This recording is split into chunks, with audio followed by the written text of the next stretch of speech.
In the wake of the National Guard shooting, the Trump administration now says that they have paused immigration applications for people from 19 countries. That includes requests for green cards and U.S. citizenship. The policy applies to the nations listed in the president's travel ban that was issued back in June. On that list are Haiti and Somalia, frequent targets of Trump's anti-immigration rhetoric. CBS News immigration and politics reporter Camilo Montoya-Galvez joins us now live on set to talk about this.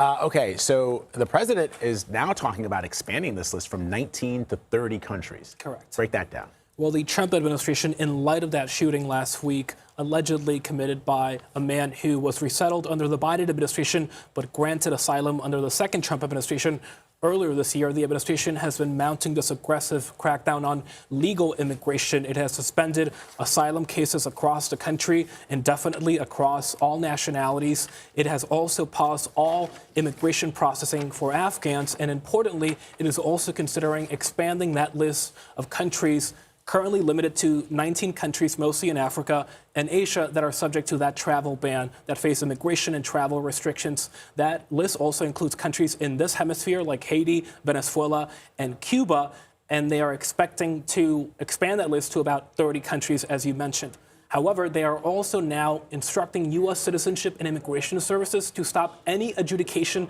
and processing of any legal immigration application filed by people already here who were born in those countries. That means that somebody from Iran who is a green card holder, has been living here for 10 years and was about to become a U.S. citizen, now has that citizenship ceremony canceled, Vlad, because of this halt in applications. Wow. And the other big sort of headline this morning is the federal authorities that are preparing to launch this immigration enforcement in the city of, well, in the state of Minnesota, and specifically looking at Minneapolis, and it focuses on immigrants from Somalia. And I want to play for our viewers. They've probably already seen this, but let me just play again what the president had to say about people from Somalia. Listen. I don't want them in our country, I'll be honest with you. Okay? Somebody would say, oh, that's not politically correct. I don't care. I don't want them in our country. Their country's no good for a reason. Their country stinks, and we don't want them in our country. Words coming there from the president of the United States. And he's not just talking about people that are in Somalia. He's talking about some cases, people that are here in the United States legally, and some who are now American citizens or who are first-generation Americans who have family Somali ancestry.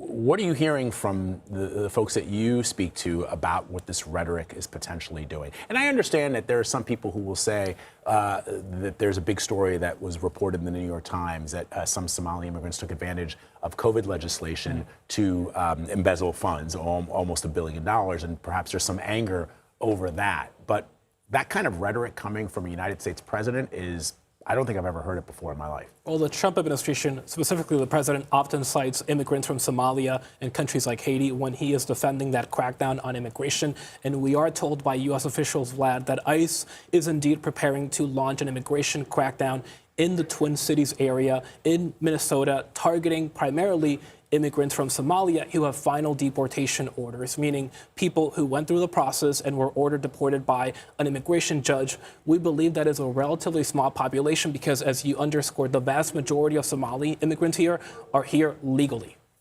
All right. Camilo Montoya-Galvez, always great to have you, my friend. Thank you very much. Thanks, nice Vlad. to see you in New York.